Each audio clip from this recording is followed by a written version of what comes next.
From the mountains and thick forests of eastern Norway to the high seas of Skagerrak, and finally the badlands of southern Denmark.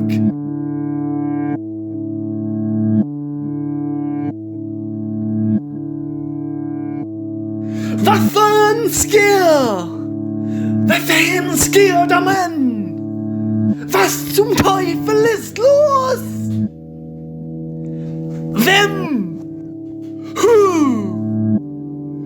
It's Pat and Troy! Troy!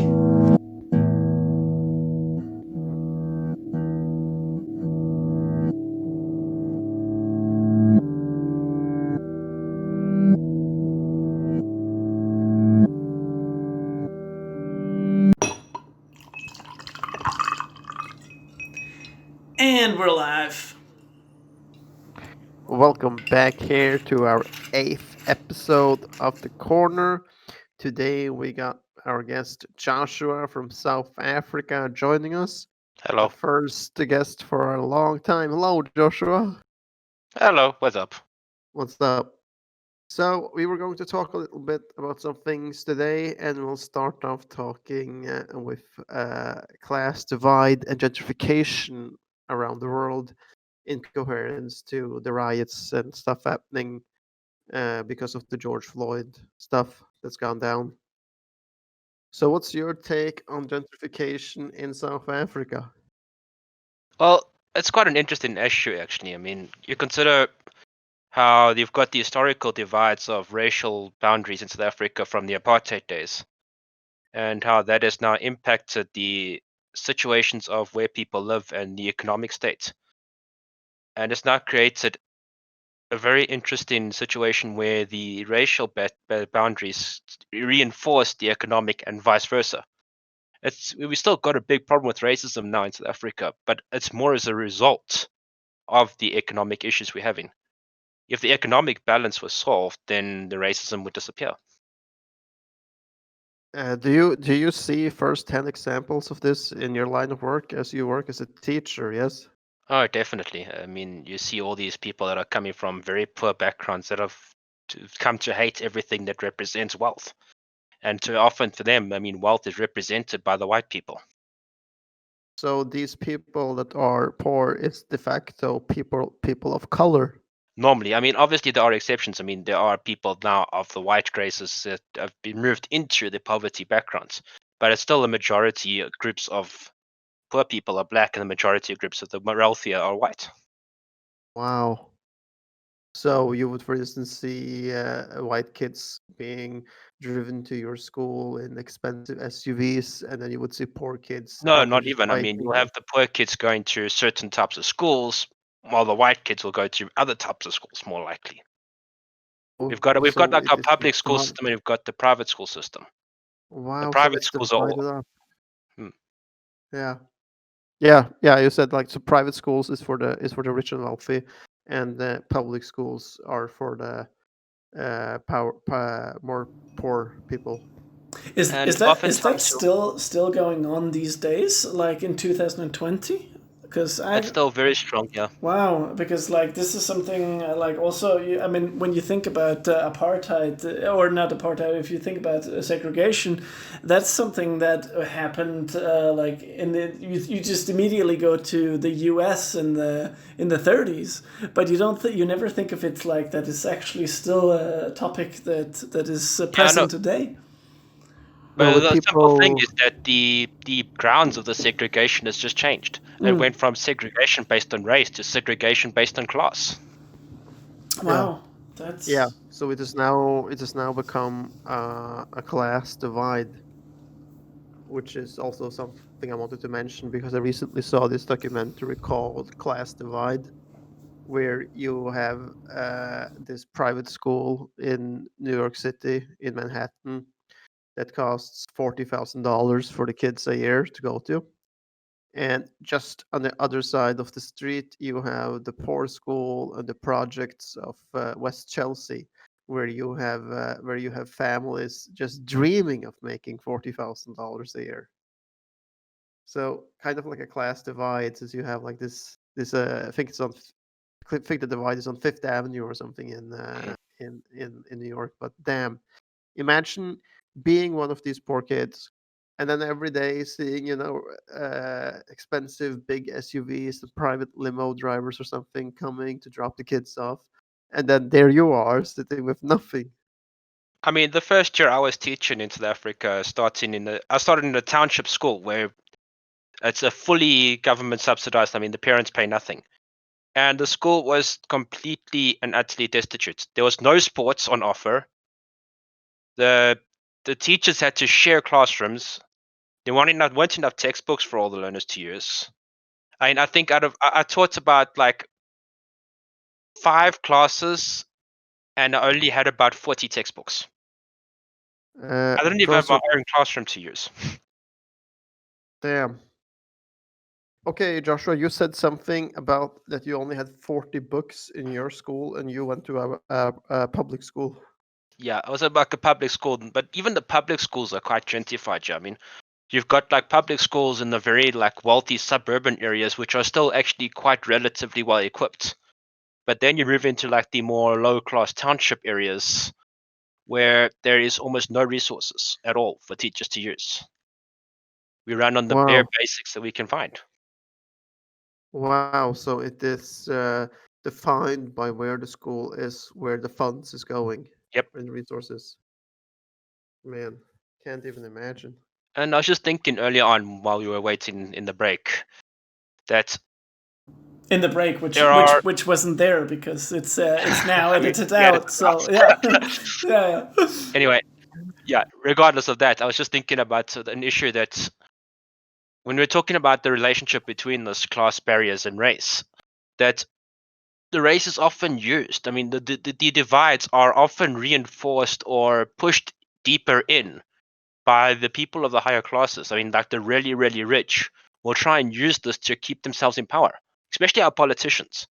Our politicians like to keep that racial agenda going in order to keep themselves in power because many of Yeah, them yeah. use their position in the fight against apartheid as their calling card to being voted in. But as they move further and further away from that time, they start losing that influence. Yeah, because it starts to become less and less relevant for today's politics Yep. or for today's voters. Yeah. So you can't keep pushing the same cause and keep winning ground. So they try and now reinforce it or spark in those more issues to keep it going. Wow. Much like the undercover racists in the demonstrations in Yeah. America. That's Yeah, exactly what I was thinking of when I was considering that point. yeah. Where you have these few guys stirring up some shit and doing some violent stuff, like what I To mentioned push in an their own earlier agenda. podcast. Yeah, like what I mentioned earlier in another podcast with Trostrup here, where there was a demonstration in Los Angeles, and amongst the demonstrators, there was a guy with an assault rifle that decides to just bring that to this demonstration rally and then fire it mid crowd at 5 police officers or something. Oh yeah, I can find that right now if you want to. Yeah, we could What was find it it. called again? The picture. I don't remember what the picture Yeah, it was doesn't matter. called, but Doesn't matter. Well, I can just put yeah, it in later. Yeah, yeah. yeah. So I don't think that this was a normal demonstrant protester in that Yeah, crowd. it's a common thing that we see. I mean, especially here in South Africa, where these protests are almost a weekly occurrence in some part of the country. That there'll always be those that will try and move in to hijack a protest, which is actually quite a simple and straightforward thing to do. Yeah, Protests are very easily hijacked by people that are very well spoken and able to turn it into their own goal yeah, definitely. And then they can just take charge and lead the masses where they want the masses to go. and turn the message that they're trying to send into their own message. Yeah, definitely. Man, that's just crazy that that's even happening today in 2020. that you have some people that just want to let the world burn and want to take control of it and see it happening. Oftentimes, even not just wanting to see the world burn. Most of those types of people are just wanting to destroy or change the message of the protest into their own message. Like, Yeah. for example, like with the Black Lives Matter protest, the people that are doing this are people that want to destroy the protest and turn it away from the focus. They want to make sure that these protests are delegitimized into nothing.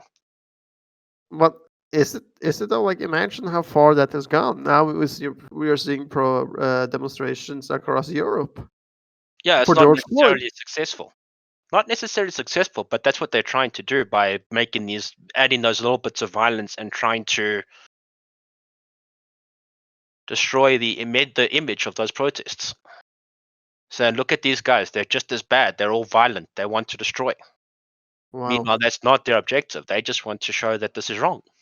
Yeah. What is the most recent event that you can remember from the most recent time? I'm not Regarding. No, regarding the protests, like just so that we can get like an example of one of the an example of all this that you're talking about, because we need to make it clear to our listeners that this is actually happening. So like this. These protests are insane. Like protests are like almost a regular occurrence to us. Like you think of like normal occurrences. Like I'm just trying to think of an example that you would think is normal occurrence that you don't yeah, exactly. really relate to. You don't really think about them, but one big one that happened a few years back was it was called the Americana protest, in which ended up with actual live fire from the police into the. Or actually, no. Let's take a bigger example of what was hijacked. The Fees Must Fall protests. Now, these started about 5 years ago, 2015-ish. Basically, my final year of varsity when I was studying. Now, it started out as simply just a bunch of students that were protesting against a massive, or didn't want to accept a massive hike in student fees. Because the proposed fee increase for that year was something like 15%, which a lot of people just simply couldn't afford. But now it got hijacked into a protest regarding that now no one should ever pay university fees anymore. And now from there was started people that got involved now that didn't want to write exams. So they started slipping in and disturbing the whole process of the university year such that they don't have to write their exams. It just became an absolute nightmare. Most of the people that were protesting even were not even students in some of those protests. Yeah, There started people just slipping in from outside and just became a mess. Yeah, I pulled it up here on Google, as you guys can see. There's a loads of picture of people going just nuts with holding up banners, gathering in huge crowds. Now, of course, this was still before the pandemic, but it's still it still shows how inclined people from your country seem to be to protest. So from 2015, this has actually been almost a yearly event at the end of every academic year. yeah. And like, what do you think this goes back to? Like, I mean, is this just like, I mean, this must be like probably it is born out of this segregation that you've had for so many years, right? I think it's a little bit more than that. I think it's also just the fact that, I mean, the only time a lot of these people in South Africa have ever had their voices heard was through protest. So now that's come to mean that this is the only way that they can get themselves out there. Yeah, that's Also, Wow. it's also the fact that universities in general are a breeding ground for protest, because you've got the situation now where people are being influenced or they're getting together and they want to make a difference. They want to find a cause. But now, if there is no good cause for them to find, they end up going to be fighting for things that don't really make sense. That's incredible. Absolutely incredible. yeah. It's the same thing now, like when you see even like in Britain and stuff, where they're pushing down statues into rivers and all this rubbish. Because what is a statue? It's nothing. But the thing is, they want to find a cause, so they're going to look for whatever is closest to them. Yeah. Yeah, to keep the fight going for whatever motivation grounds, I guess. They want to make a difference, but they don't know how. Yeah. But why aren't all this stuff just stopping? Because Why are people want to drive change. People want to leave their mark on the world. Yeah, but it's Yeah, and not you can going to leave a understand that, mark. but like there's so many different ways that you potentially could make it as well. Like we have the same inclination here in Denmark and in Germany as well. Like people want to make a change, of course, but I think in the Western culture, especially, it is like there's more emphasis on the individual. That the individual is supported by the community to like become great. Now, of course, I myself have certain, like, especially like they do it in America. I'm not so sure that that is necessarily the best way to do it, like they do it there. But I'm a big advocate of socialism, how we do it in Denmark, that we have like a security net that secures the individual and supports their basic needs. And then beyond that, we have like families, we have local communities that support the individual to create something that changes the world. So yeah, so that's I I think you don't guys got a lot. know. I don't know, man. I was going to say that it also could be that we as a human race are nothing more than just a bunch of needy little bitches. I think that's all for some bit to it, but I think Yeah. also it's just the fact that, I mean, like you're saying, that you got to have a guidance. You got to have that energy directed somewhere. yeah. And if that energy is not being directed to a good point or something that is of worth, then it's going to end up going destructive. Like if you just take a flame or a source of fire, it's a useful thing, a source of energy. But if that energy isn't directed into something useful, it's going to start burning everything. Yeah, yeah, Yeah, and or if that's you and that's what you or and the main like the bad guys who do this, as I see it, is like radicalization, like when people go to like two extreme lengths, like you see it with ISIL, with the Muslim fanatics, like ISIL has nothing to do with basic Islam. It is just a fanatic version of Islam. You know, it's a Mhm. radicalization of it, and that's yeah. dangerous when people like become so crazed with their own with their own strong ideas that they like put themselves so much out there that it like they just they burn the whole thing down. Like basically when you become so enthusiastic that you say, no, we just want to burn this shit down in order to build it fresh. That's dangerous, as I see it. And Breivik was the same thing, but we've also talked about him earlier. But yeah, that's very dangerous. And Yeah, but and and the none of same. this shit can last. None of this shit can ever No, last. exactly. Like, I agree. like if you build if they were successful in building an IS caliphate in the Middle East, it would last a couple of years maybe, but eventually it would fall because stuff like that never lasts. Hmm. No, Doesn't. Eventually, if that had happened and we had let it go that far, then we would just have seen another massive military intervention happening in the Middle East and another giant Middle Eastern war Yeah, with the it's like US involved. you just got to consider, like, for example, George Orwell in his book Animal Farm. It really is a very accurate portrayal of how oh these yeah, things happen, yeah, it's true. where the animals ended up One of my taking favorite over the books, farm, by the way. Yeah. where the leaders of the animals then became exactly what the farmers themselves were like and started oppressing themselves.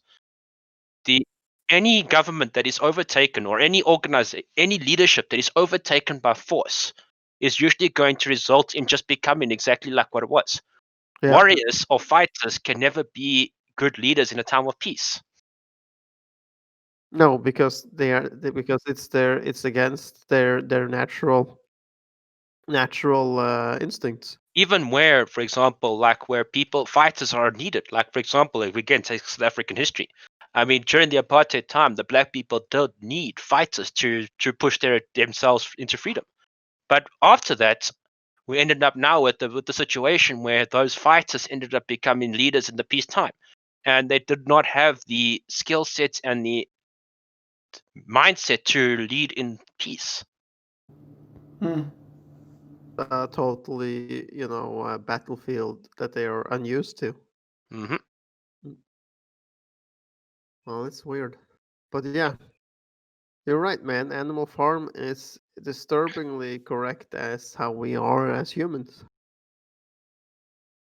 It I is. always consider George Orwell as being quite the prophet. Is George Orwell public domain, by the way? Pretty much all of his work is public domain now. Wow. Project Gutenberg. Because I found earlier that public domain stuff is usually like 70 to 80 years plus. And So George Orwell is ancient. I mean, he considered 1984 as the distant future. okay. Yeah, Okay, yeah. that is ancient. Yeah, that is ancient. And I think the only How part about that book that he got wrong was the dates. yeah. How long are we at the recording, by the way? Yeah, we're only on less than 22 minutes because like we had that break, so like we're only on 20 minutes. Wow, okay. I think I'm going to be going out soon though, because Yeah, it is but that's getting a bit fine. That's later and I fine. gotta sleep. This doesn't let me ask you. have to be. It doesn't have to be further No. than half an hour. Like it's fine. Joshua, let me ask you something then, so we can move on a little bit. What is the craziest, most outrageous thing you want to achieve from life? Good question. God, that is a really, really difficult question to ask and to answer. And that's why I like I'm almost it. tempted to say next question. No. You have to Yeah, go no, through it. You're on the I'm tempted. podcast now. You have to go through it. You're on the corner. Yeah. Most craziest thing I would ever want to achieve. God, that is a hard question. Is it money? Is it women? Is it travel? Something of the free, all free? Exploring? I would say it would be something generally more academic.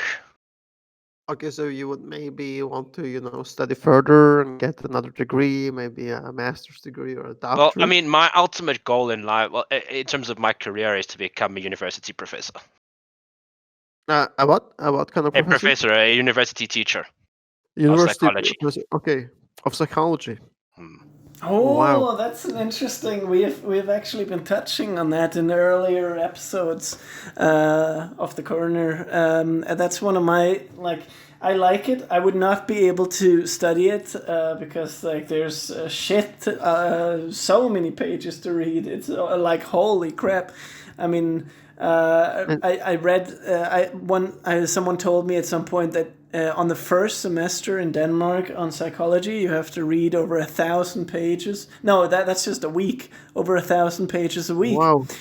And I was like, Wow, that's I will never be able to go through that, but I find it interesting. That's for sure. Yeah, no. In the few semesters I did studying to be a teacher, I mean, we did do a good number of courses in psychology as well. Obviously, specifically now relating to education, but yes, we've done a lot of work on that. and that's what you found most interesting about the topics you were taught during your teaching school. Definitely one of the most, yeah. Wow. By the way, I just want to say George Orwell is public domain because he died in 1950, so that's exactly 70 years since. Yeah. Okay, then So I'll have shall we another expect some audiobooks from him? Yeah, why not? Yeah, Let's do it. Perhaps. Let's do it. Okay, I'm Another out. question: what do you bring with you everywhere you go? Well, besides my phone and my clothes, Besides your phone and your clothes. I mean, there's not really much that I really bring with me that's physical. Okay. But mentally, I always carry a huge load of jokes. That's great. And my last question is, What do you think was the best invention by mankind the last 50 years? That one, 50 years. That's actually quite an easy one. The internet. The Yeah. internet. Yeah. Yeah, I agree on that. I agree on that. That's given us, If you were so to much say more 100 access. years, then the printing press. Yeah, It's that's definitely what has given us the internet is definitely the thing that has sped up the human development track the most, I think. You can always consider human progress by a few landmark inventions. Yeah. There's the wheel. Yeah. Oh yeah, that's Then true. you have That's true. then you have But domestication. we made a shit ton of inventions during World War II. Yeah, but I mean, And consider most of those inventions are all in between. They are in between the landmark inventions that really changed humanity. Like I yeah, say, from domestication, the wheel. Then you've got the printing press. It was a printing press that pretty much started or kickstarted the Industrial Revolution, because it was that allowed now everyone to have access to books and information. Yeah. And then, yeah, of that's course, from true. there you've got the internet. That's true. There's two inventions that has drastically spread knowledge across the world. Hmm. But probably, That's true. like, if you think about it, like, sure, the printing press is a very, very important. But I think actually the internet has spread information much more rapidly, much quicker. But the printing press was necessary because it came before the internet. It was necessary to get to the internet. So that's why. Yeah, kind of like a phase one. Yeah. Phase one, right? Like if we had had a different means to obtaining the knowledge of data trafficking and computer programming and that stuff, if we had a different means than the written medium, then I believe the internet would have come first and would have been more important actually, but that would have been hard to achieve because of the written language having the significance as it has. So yeah. Anyway, on Okay, that note, I'm going to be going Joshua. out. Joshua, I know you're going, but just 2 minutes more. Just bear with me. This is my last question. I 1 minute, promise. 1 Okay, minute fine. more, and Do then we'll you- actually be on half an hour. Yeah, 1 minute. Okay. Do you believe that happiness is an end goal, or is it simply just a byproduct of other things you experience in life? I would definitely say it's a byproduct. It's a byproduct of what you experience in life and what you're exposed to by media and other people and what you're seeing. To chase after happiness is a pointless endeavor, because it is something that is only produced out of you being satisfied from whatever you're doing.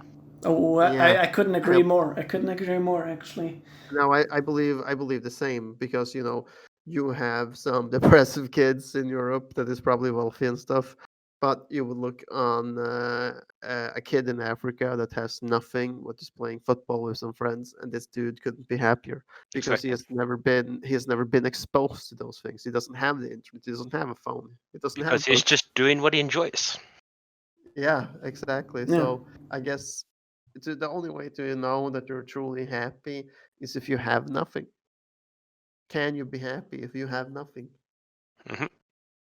And Anyway, I good got night, guys. I got several thoughts on that, but we can Yeah, continue okay. So, without thank you Joshua for for your- a few minutes. Yeah. Thank you for joining us, Joshua, again, and I hope that you will stay on for another podcast in the Yeah, future. sure. Thank you, man. Have a nice night.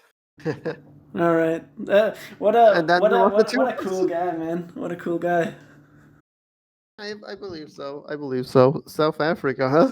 Yeah. That is literally the other side of the world for us. Yeah, it is. It is. But it's almost the same time zone. It's like just 1 hour ahead of us. Yeah, but that fits greatly with us making the podcast and recording. Yeah. Like Yeah. it becomes drastically more difficult if, say, we were talking with a guy from Los Angeles Yeah. and get those two 9-hour time zones to actually function. and knowing that we are all free on a decent internet. You No, know. it's true, and like it just makes it so much easier if you are like from roughly the same time zone.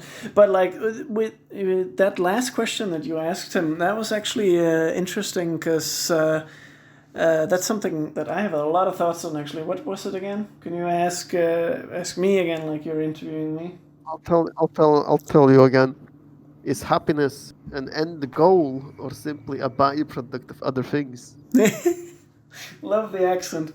But yeah, no, like I don't I think it's a byproduct very much because but this also comes from me being a little bit biased by my meditation practice. Actually meditated for like 10 minutes today, which isn't a lot, but it's just like you just it's like what Tony Robbins says.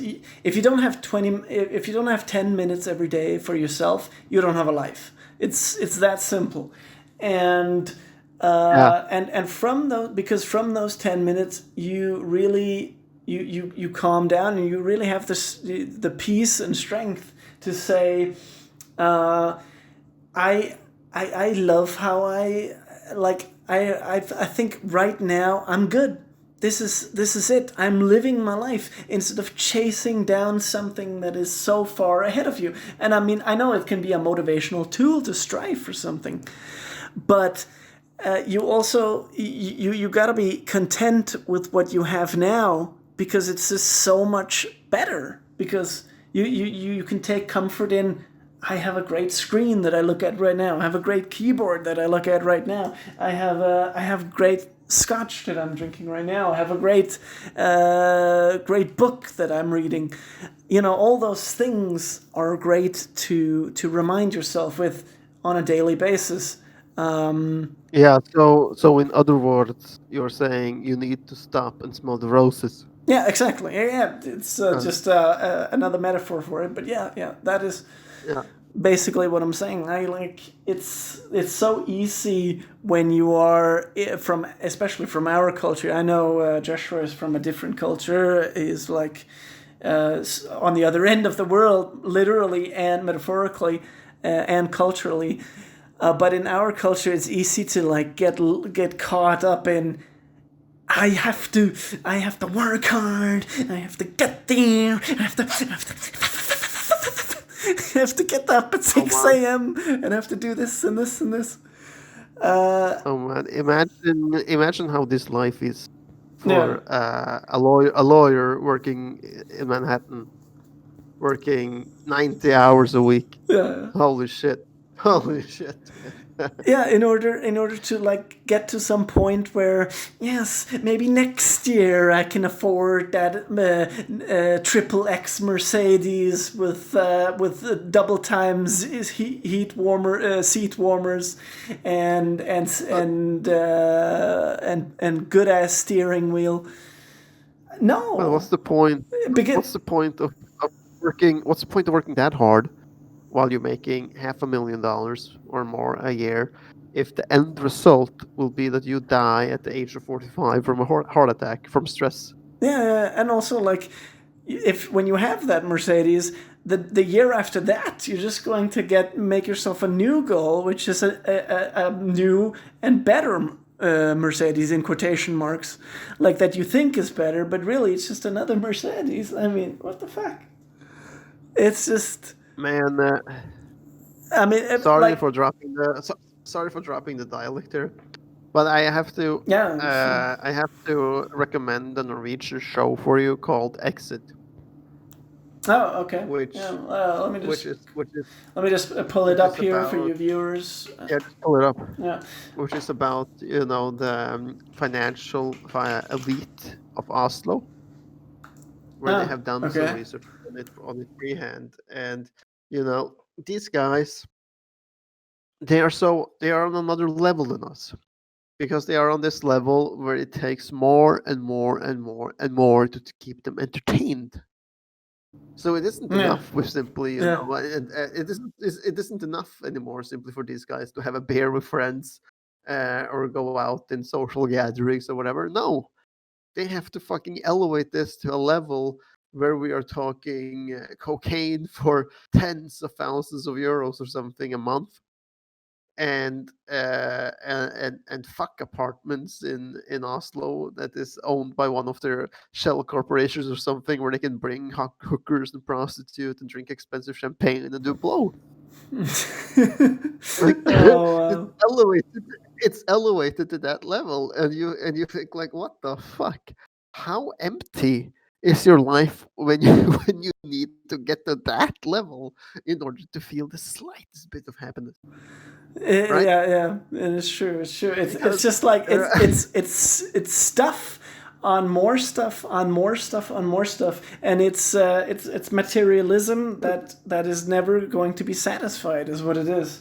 Um, and I wanted to check if like one of the scenes here is from like an actual fucking scene, because we have this Swedish financial hedge fund dude in Oslo or something, and he's like, I once asked the question, what was the saddest point in your life, or what experience made you feel the saddest? And do you know what this fucking answer is? It's not a heartbreak. It's nothing emotional like that. No, it's that. Yeah, I had once bought the BMW for something sports series or something, right? And I go to a store, and then it pulls up some rich kid next to me with a newer model. oh my god. Oh and jeez. from that and from that point on, I swore to myself that I would always have the newest model of the car a year before it hit the market. Wow. Oh man. It's- but I genuinely believe that people like this exist. Yeah, yeah, they That do. this They do. Um, one of our go-to examples is Donald Trump. I mean, like nothing for a guy like him, nothing is ever enough.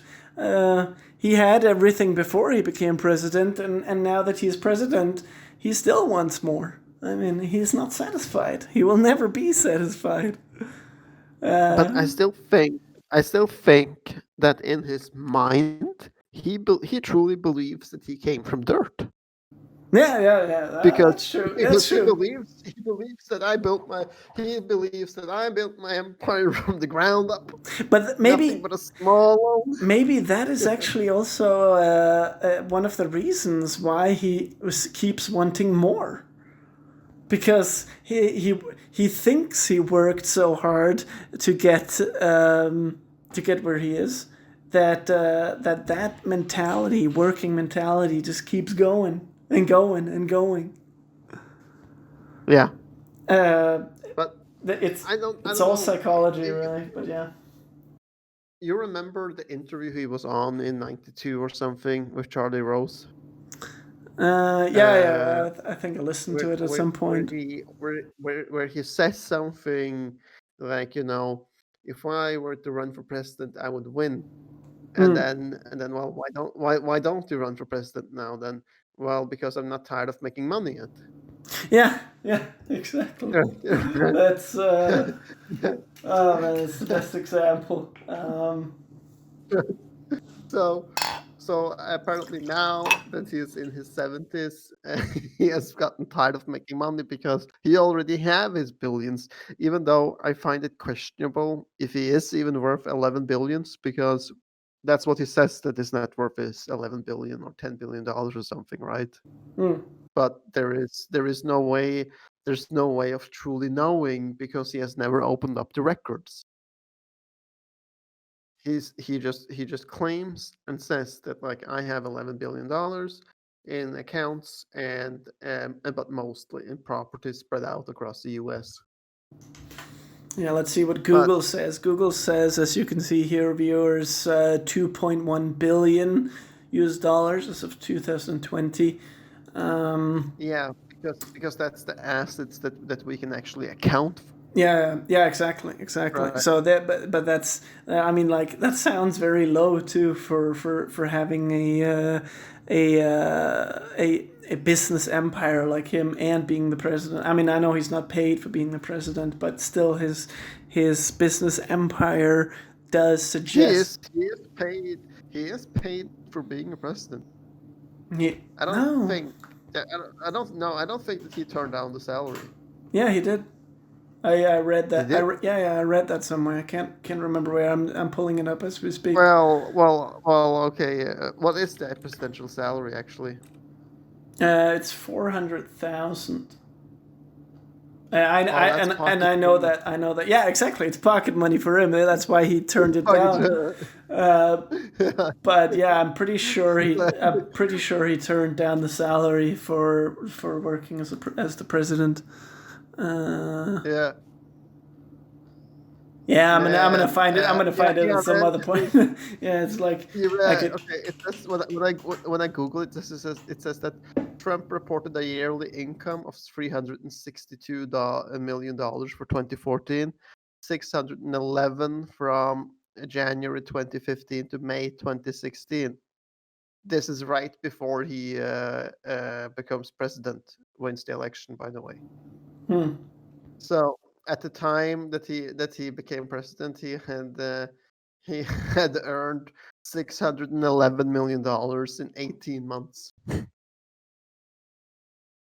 Yeah. Wow. That's just. So, Oh so yeah. then I can understand if he actually thinks that those 400K is nothing but pocket change. Yeah. What is this? This is an insult.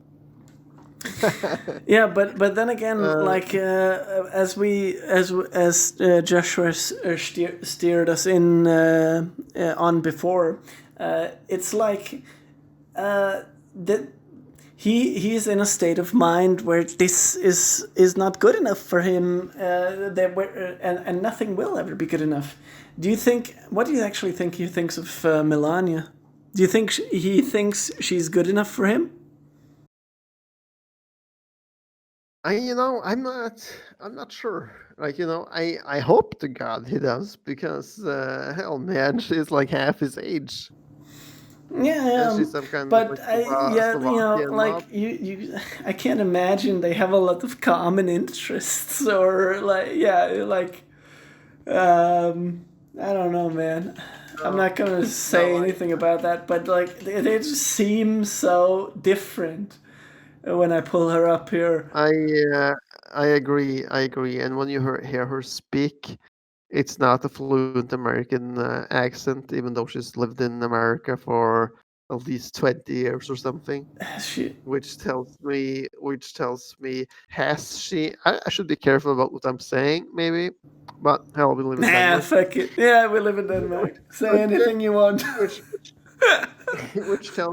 which tells me, has she only been Trump's fuck puppy in that relationship? Yeah, Like, absolutely. you're the I mod you're absolutely. I the fucking agree. you're the model. 100%. You're the model. You stay at home all the time. You give me sex when I want, and you can have as much pocket change as you want to. Yeah, yeah. And I mean, like, how much has she actually done while being the first lady? I mean, compared to Michelle Obama, uh, I, not not a lot. like, She's just provoked with like wearing some sweaters or jackets with some questionable text. yeah, yeah, yeah. I mean, at the very least thing you can do when becoming a first lady is like take a language course and be fully proficient in English, so that you don't sound Yeah, like a freaking Eastern European slut. Excuse my language. No, but like that's props to you. this is also a reason in the fact that I'm a linguist, like I have studied language, and like that is very important to me. So I'm a little bit biased in that way, but still, man, Yeah. people, come on, But man. no, man. She doesn't care about any. She doesn't care about making anything good as a first lady. I don't think so. Yeah, she's just like, yeah, Okay. She's a jewelry designer and a former model who made her a jewelry designer? Hint, hint, husband. Yeah, it's like Naomi from The Wolf of Wall Street. Margot Robbie plays her, by the way, who's like Yeah, designing lingerie, and I mean, like, that's the same thing as Jordan Belfort's. Like, when you because like when you are at that level where you're rich and in part famous, or Jordan Belfort was notorious, you're like, yeah, I gotta have the hottest bitch who is just doing nothing, like designing panties or designing jewelry in Melania Trump's case. wow. Yeah, I don't know, man. It's just a No, wrong. It's a wrong world, in my opinion. It's an obscene world, and I think that's all I want to say about that, because we've been like we've been just bashing but on them now. I mean, we're touching back, like on these possessions and what makes you happy thing, right? Yeah, yeah. He, she moved into his apartment in 2000, early 2000s, something. Who? Let me Trump? see. Let me see. No, Melania. Oh yeah. Um, and then it's like she almost immediately moves into his Trump estate on Manhattan.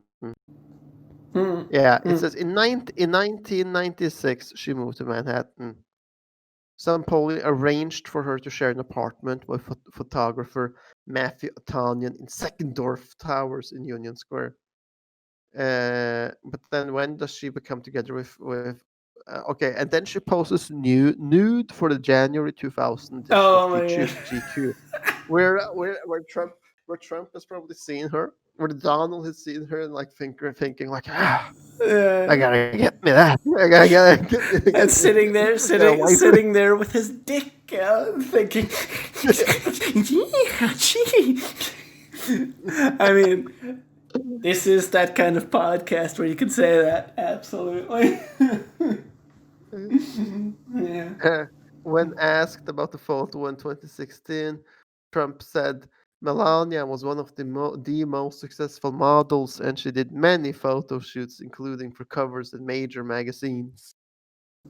Yeah. Uh, but still, man, I think like that's something like that he's seen, and then he has thought that I need to get her because in 1998, okay, she met him in 1998 at a party, and they began dating.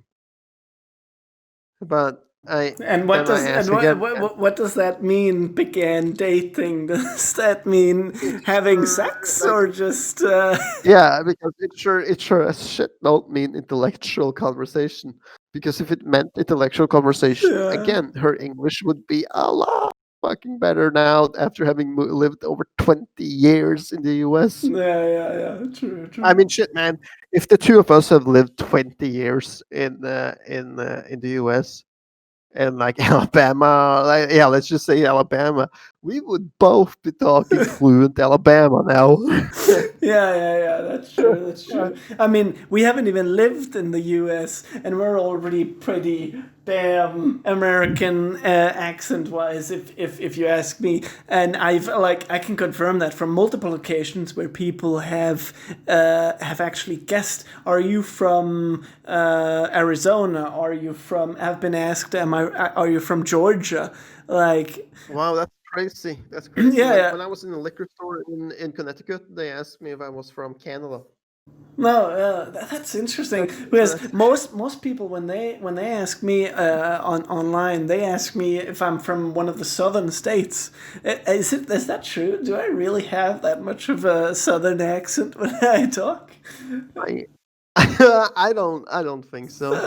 Except when you say shit like and be loud. Yeah, yeah, yeah. Like when you talk like Yellow Wolf and saying "Wake up with my whiskey," like, I would see, even if I would I would I would love to have a southern accent though. yeah, I don't know why. I But don't know like why I people feel like, maybe I'm not talking to the right crowd or something like that. That like could be too, but I I've heard it on like also multiple occasions. But yeah, on a random note. I know like a lot of people have a lot against the Southerners in the U.S., but I still kind of respect them because I don't see anywhere I don't see anywhere else in America where people have a don't give a fuck attitude bigger than than the South states. No, no, You know what I no. mean?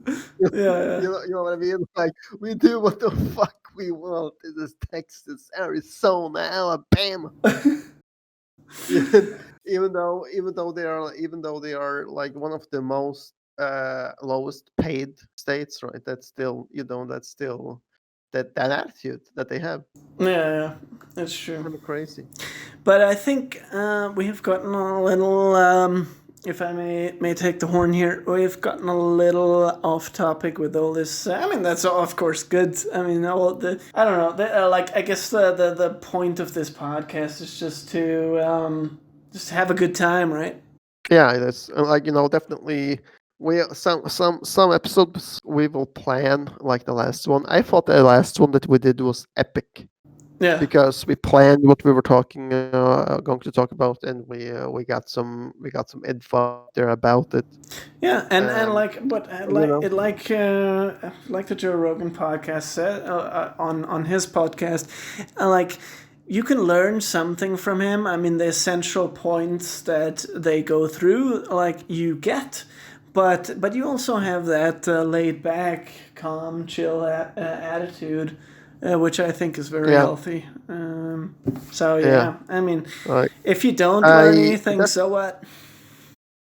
I definitely wish that we will get like a bunch of subscribers in time, not because of the money, but because I would really like for us to have a studio or a house to do this shit in Yeah, live, yeah, yeah. or not, if not live, then just to be recorded. Should we put this Uh, in the podcast? yeah, we could put that in the Yeah. podcast. That's All fine. right. All right. So to all you listeners that's out there, I know you're not many right now, but hopefully you will grow.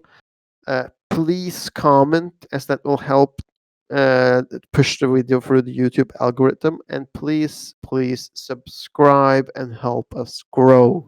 Yeah, As because we're all yeah, yeah, because we because we we're all in this together. Wait, I mean, like, no, Yeah. I mean, like, all we need essentially is to like get to a place where we can meet up physically face to face and record ourselves having a conversation talking about the subjects that we know and that we're interested in, and so that we can bring our thoughts out to the people, and that's the essentials of any podcast, I think. Yeah.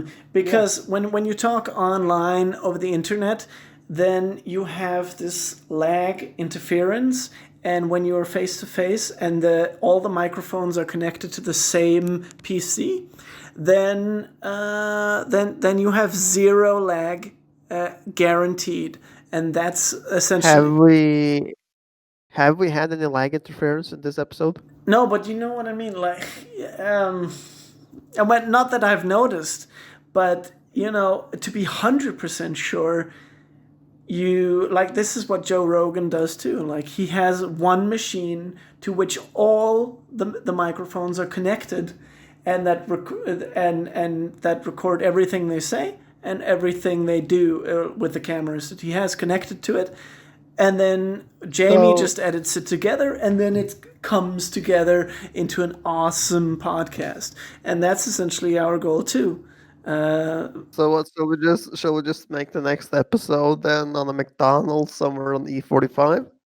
No, no, no, no. Like, but my point is just we need to be face to face so that Yep. so that we don't have the lag of the internet. Because while, as we talked about before, the internet is a great thing, but it is also when you record over it, when you record something for presentation online, it is you always have lag. You will always have a little bit of lag, and So you don't have that if you're face to face. so with that, we truly ask you, patrons out there, to subscribe, like, and share this video. Okay. Yeah, exactly. And the only accent I can do is an Indian one, so I will be asking. No, wait, I gotta get into the Indian mindset. Hold on. Um, You could do a British one. You're really good at the British one. oh yeah. So Where you say pasta. so I'm going to. So I'm going to advise you guys to subscribe to our channel in whenever you feel like it, because it is quite important to us that we get more views, and that we certainly can feel your support, so that our channel can grow, if you know what I mean. And that's the best British accent I can do. It's oh well. So that's it. All right, my mateys. Thank you all for listening in to this episode of The Corner, and I hope I will see you all for the next episode. All right? Now have a pint, shut the hell up, and go to sleep.